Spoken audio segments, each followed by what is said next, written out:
Let's go. It's your back, it dey keep passing. It dey bring out the best in me. I dey feel your recipe. Make you give me that recipe.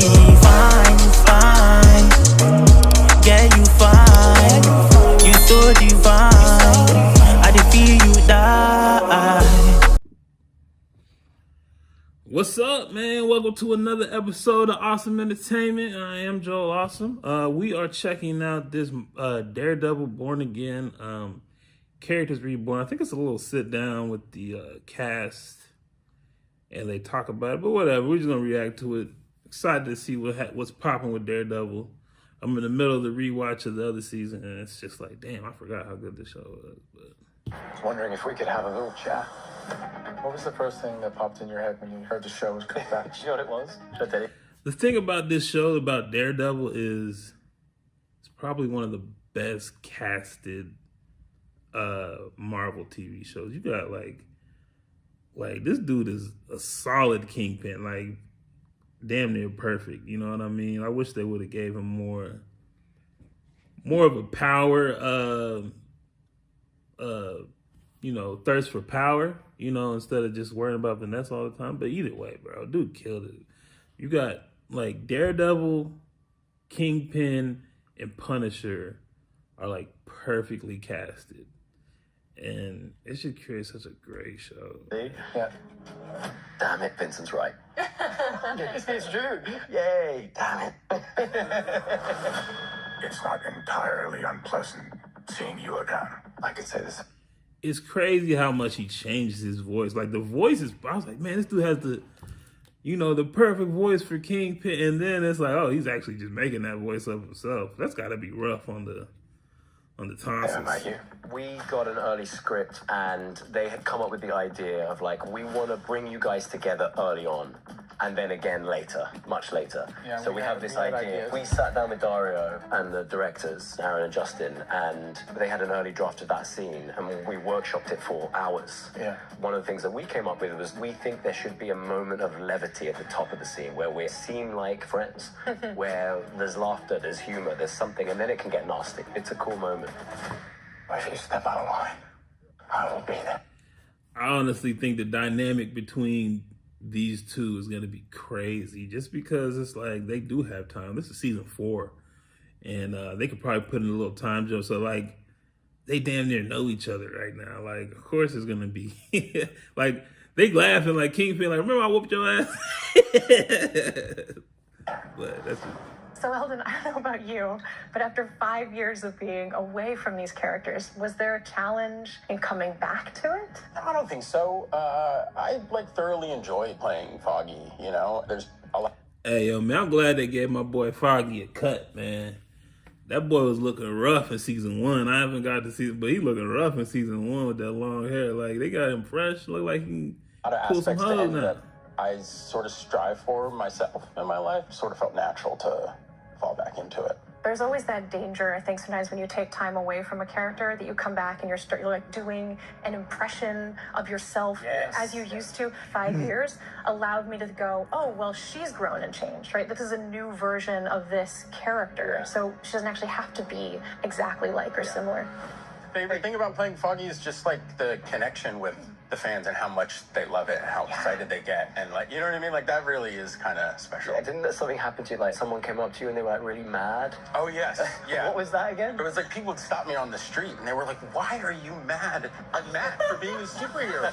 You should think that's awesome. It's cool. Thanks for the notes, Bro, stop approaching actors like they're really the characters. Like, stop doing. They leaving death threats to they called the dude who played High Evolutionary in Guardians 3. They're putting death threats because he killed some CGI animals. Like, come on, bro.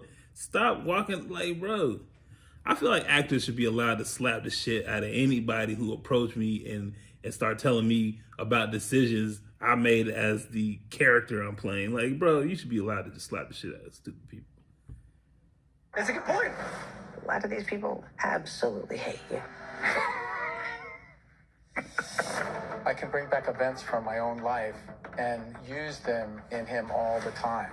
I love that. He's very very sensitive, very vulnerable in his own kind of crazy narcissist way. Listen how different his voice is. Execute simple promises. I guess the answer is he's just a good character. Yeah, I've been really lucky that he's been written.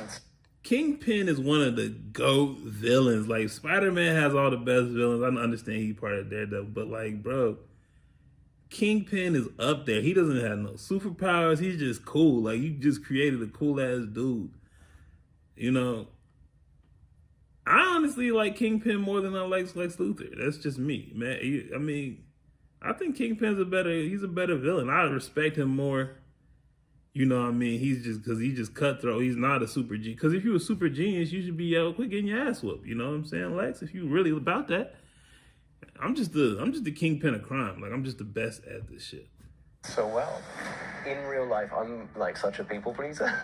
Really like care what people think. And I love that Matt doesn't at all. It's kind of quite empowering. It's also really fun to be a superhero. You can kind of lean into the bad stuff, as it were, like character flaws, temper, or being too aggressive or too violent at times. And Man had a knife in his back.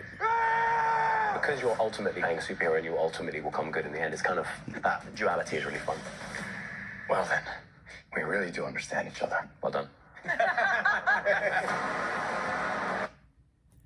Marvel got big shoes to fill or expectations to meet, because the thing about the Disney Plus shows is that they just don't hit nearly as hard as the Netflix shows. But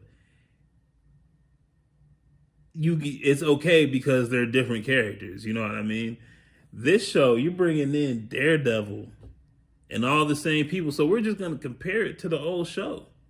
I think that's why they scrapped the original version and started over. But y'all got y'all work cut out for you, because if it's not as good as the Netflix shows, people are gonna talk shit like it's trash, which is not really fair. But it is what it is, man. Let's hopefully they kill it March 4th. I'm ready. All right, man. Tell me what y'all think. Leave a comment below. You think Kingpin's better than Lex? I do. You think Disney Plus is gonna be able to pull off this Daredevil show? Well, maybe.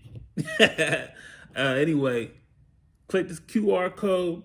Click the links down there. Check out my music. Get you a Trust Method shirt. I'm out. Don't play with my patience, man, they gone with the flow when they tryna fake it. That's not the way I roll, that's not the combination. You start off with the dough before you start the conversation. No one start the salutations, man, don't play with me. I'm coming from a place they would hate to be. I'm going through a phase you would hate to see. They say this life's a trip, ain't no telling where it's taking me. When you on the edge and you make your next move, better be your best. Before you throw it to the depths, better reinvest. Man, I count every moment and count every step, so I know I'm blessed. Now it's